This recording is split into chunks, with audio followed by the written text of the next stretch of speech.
राजगीर के convention centre में लोजपा रामविलास का 3 दिवसीय प्रशिक्षण शिविर शुरू हो गया। शिविर का उद्घाटन लोजपा रामविलास के राष्ट्रीय अध्यक्ष चिराग पासवान ने किया। इस प्रशिक्षण शिविर में प्रखंड से लेकर राष्ट्रीय स्तर के पदाधिकारी हिस्सा ले रहे हैं।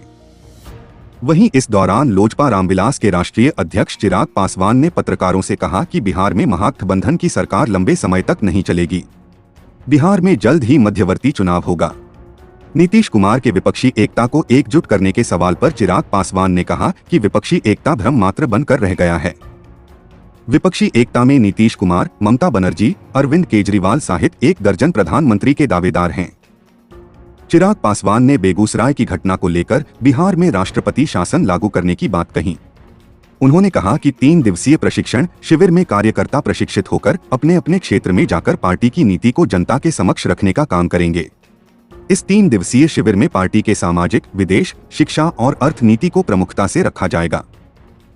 पार्टी की नीति, पार्टी की विचार, पार्टी के सिद्धांतों से प्रशिक्षित कराने को लेकर है। हम लोग इन 3 दिनों में अलग अलग विषयों को लेकर लोक जनशक्ति पार्टी रामविलास के तमाम वरिष्ठ नेता, कई स्पेशल स्पीकर्स भी हैं, कई ऐसे विशेष सम्मानित वक्ता हैं जिनको विशेष तौर पर आमंत्रित किया गया है कि वो लोक जनशक्ति पार्टी रामविलास के इस मंच पर आए और लोक जनशक्ति पार्टी रामविलास के पदाधिकारियों को अलग अलग विषयों से जुड़े हुए, वो सामाजिक हो सकते हैं, वो राजनीतिक हो सकते हैं, विदेश नीति से जुड़े हो सकते हैं, शिक्षा नीति से जुड़े विषय हैं, अर्थ नीति से जुड़े विषय हैं, तो अलग अलग विषयों पर यहाँ पर वक्ता अपनी बातों को प्रमुखता से रखेंगे।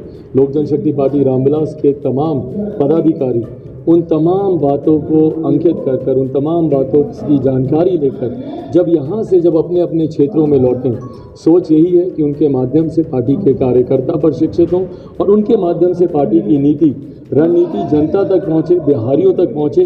इस उद्देश्य के साथ ये 3 दिवसीय शिविर का आयोजन किया गया है। शिविर के अंतिम दिन मेरा समापन भाषण होगा, ये बिल्कुल वो वरिष्ठ नेता हैं, आदरणीय लालू जी का मैं बहुत सम्मान करता हूं।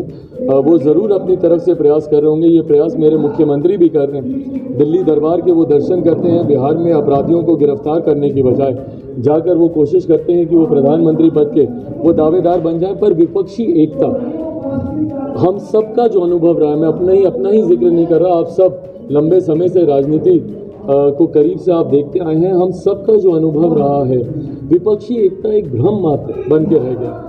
बार बार जब विपक्ष एक साथ आने का प्रयास करता है और एक मंच पर तमाम विपक्षी दलों के नेता जब एक साथ एक दूसरे का हाथ पकड़कर विपक्षी एकता का संदेश देते हैं, तो एक साथ आपको कम से कम 1 दर्जन प्रधानमंत्री पद के दावेदार भी इस पर दिखाई देते हैं। तो ये आपसी प्रधानमंत्री पद की दावेदारी की जो रशाकशी है, जब नीतीश जी अपने स्वर बुलंद करेंगे तो हमारे बगल के राज्य बंगाल से ममता बनर्जी और उनके नेता भी उस स्वर को बुलंद करेंगे। केजरीवाल जी कोई कसर नहीं छोड़ रहे, गुजरात तक पहुंच गए प्रधानमंत्री को टक्कर देने के लिए। तो ऐसे में विपक्षी एकता का होना मुमकिन लगता नहीं है। ये भानुमति का ऐसा कुनबा है जो बनता बाद में है, बिखर पहले जाता। जी, अपने उद्घाटन भाषण में मैंने इस बात का जिक्र किया क्योंकि इस तैयारी को, ये जो शिविर है, इसको कहीं ना कहीं मैं मध्यवर्ती चुनाव के शंखनाद के तौर पर भी मैं देखता हूँ। यहाँ से हमारे लोग प्रशिक्षित होकर जाएं और जाकर अपने चुनाव की तैयारी में लग जाएं। बिहार में आज की तारीख में जिस तरीके से एक अराजकता का माहौल बना हुआ है, मुझे नहीं लगता कि ये सरकार लंबे समय तक चलेगी। इससे पूर्व में भी मैंने कहा था कि जो एनडीए की सरकार है वो लंबे समय तक चलेगी नहीं। मुख्यमंत्री नीतीश कुमार जी जल्द पाला बदल कर महागठबंधन में वापस आएंगे।